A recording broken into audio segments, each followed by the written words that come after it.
Apparently, I wasn't the only one that was ready for fall. The fall fashion trends for 2023 have been announced, the catwalks have been walked on by cats, and it looks shockingly vintage. So I decided to go through and find some vintage sewing patterns to go along with it, should you decide to make it yourself.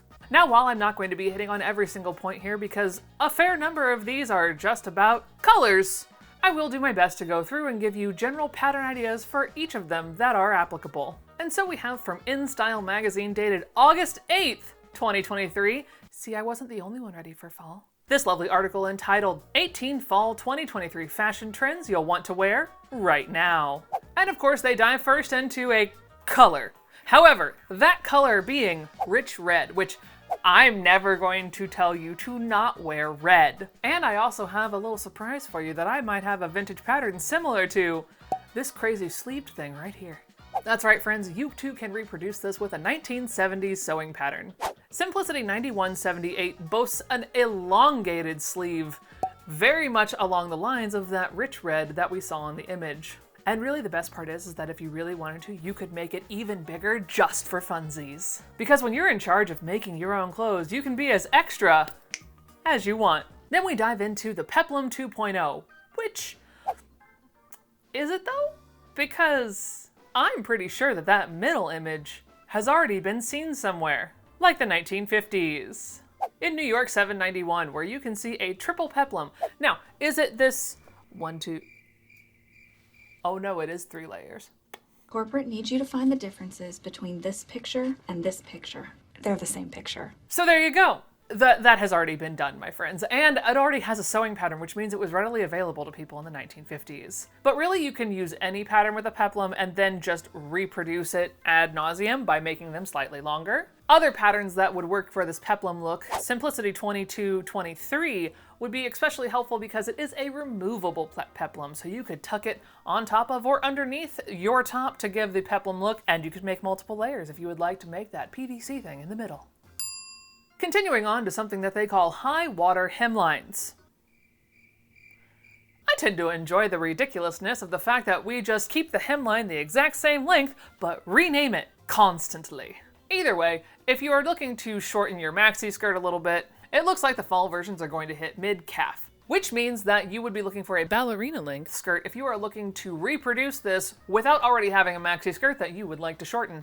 Patterns such as Vogue 3384, Advanced 5891, and Butterick 4410 will all get the job accomplished, making your skirt slightly shorter. But really, you could take any maxi length skirt, chop it to mid-calf, and Bob's your uncle. No, not that Bob. And you have yourself an on-trend skirt. My advice, though, is actually just fold up the hem, don't chop it off. That way, if maxis come back in and you really enjoy that skirt, all you have to do is drop it back down.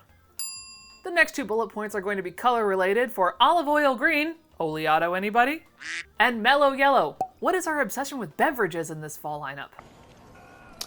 Why can't everyone just be more tea? Followed by navel grazers.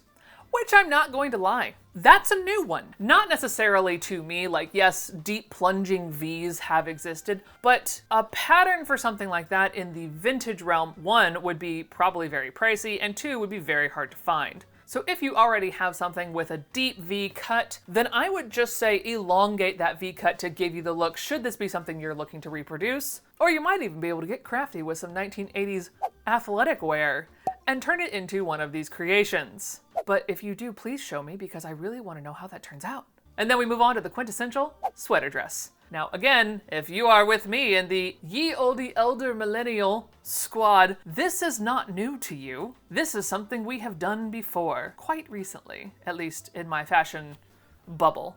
But I tend to wear the same things that I can fit into for far longer than most other human beings, so maybe I'm just weird. But the sweater dresses shown here are a high neckline, a 1 shoulder with a matching glove, which that is very cute, and a very tall, almost turtleneck-like green. And if you can believe it or not, there actually are patterns that you can make for sweater dresses that are not just stretch and sews. Patterns such as Vogue 8142, Vogue 7906, McCall's 2301, Help me, Obi-Wan Kenobi. You're my only hope.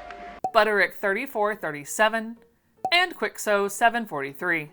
All of these have been made with the idea that you'll be making it with a stretch knit or a sweater knit, so just make sure that you're planning that into your sewing endeavor.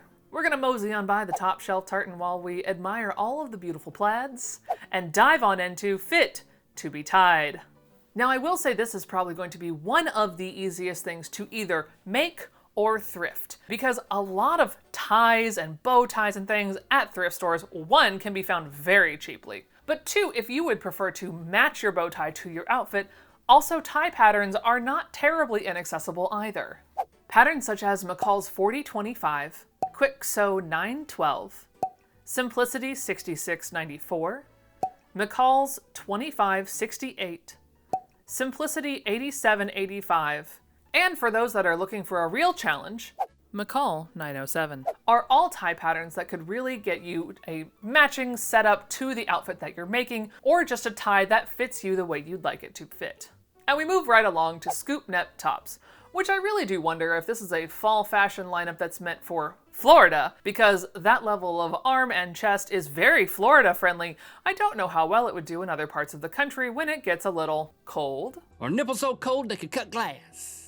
And while tank tops and loose-fitting garments like that aren't necessarily what you think of when you think of vintage patterns, you would be right. But I did find some lovely scoop neck patterns if you would like to attempt to make it in a slightly more vintage way. Patterns such as Vogue 3316, Simplicity 4838, New York 729, and Butterick 6083 all have lovely deep necks and are all of different eras, so you can pick the era that you would like. Or when in doubt, search scoop neckline and you'll come across a plethora of options. And moving right along into something else that reminds me of my high school years, Hot Fuzz. Anyone else remember this terrible movie? I never saw it, but I remembered it because I worked at a movie theater at the time. Yarp, yarp, yarp. Yarp. Anyway, we were seeing a plethora of fake fur cropped jackets, which I would have said before about 2 boxes ago they didn't make patterns for. I would be wrong. What? They do indeed make patterns for fake fur only items, and you too can make your very own fake fur jacket and or coat. With patterns like Simplicity 9634 or Butterick 6430. I was as shocked as you. Now going from the hottest of fuzz to the coldest of shoulders. Yes, I know it's bad. Welcome to the channel.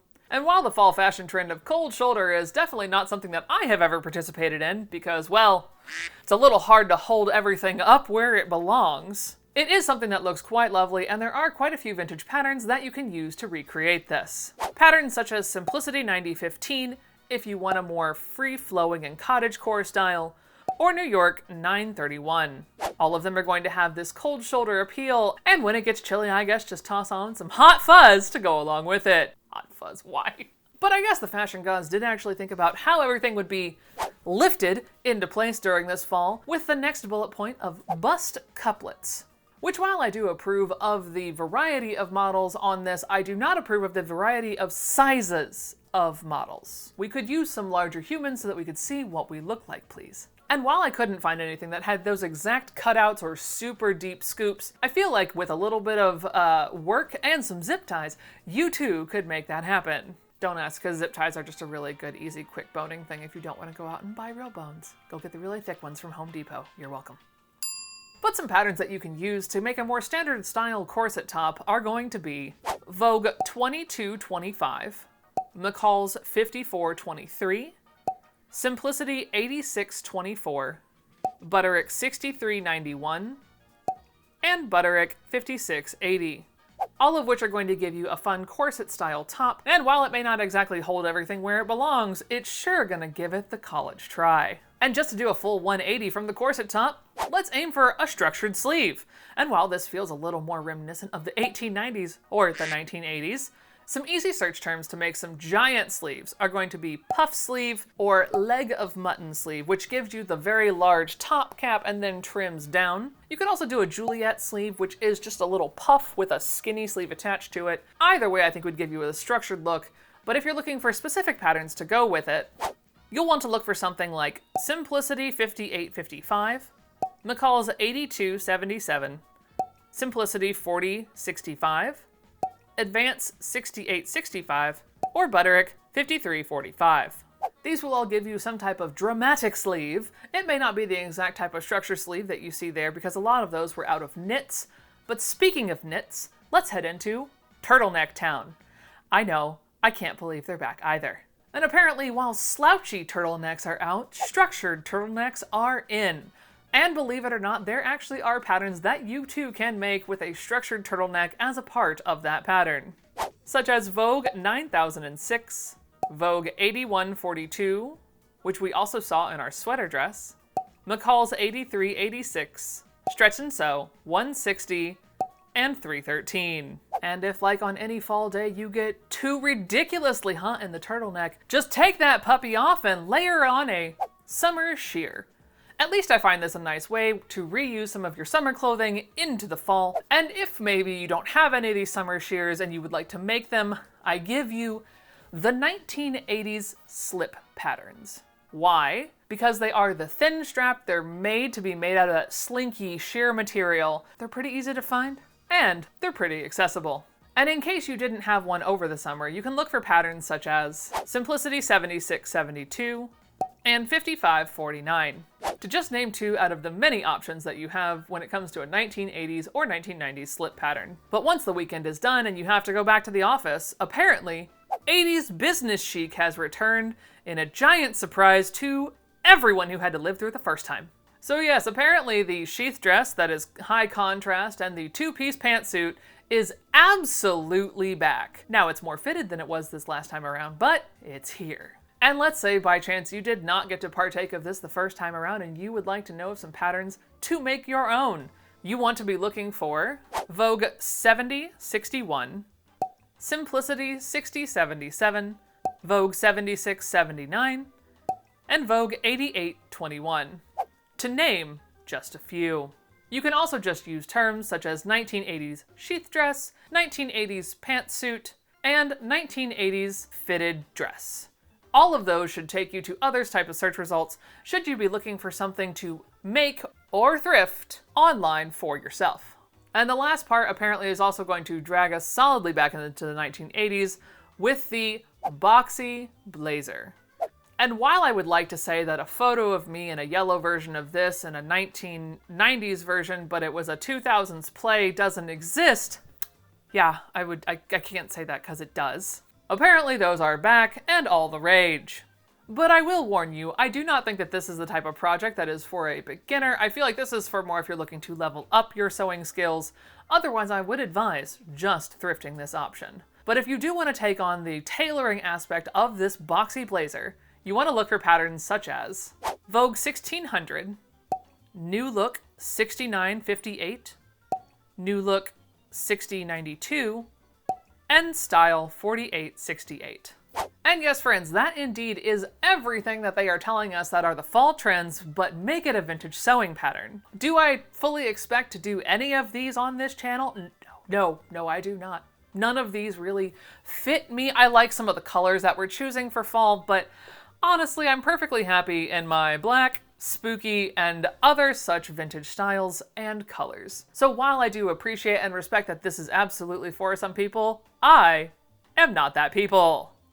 If you enjoyed videos like this, I do dare think you might enjoy this video where I reviewed some of the summer patterns that were released by McCall's and other companies. The sass is real. And YouTube thinks you'll like that one right there. Until next time, sew in chaos, friends. Bye. I can do hard things when I'm tired. And then we move on to the quintessential.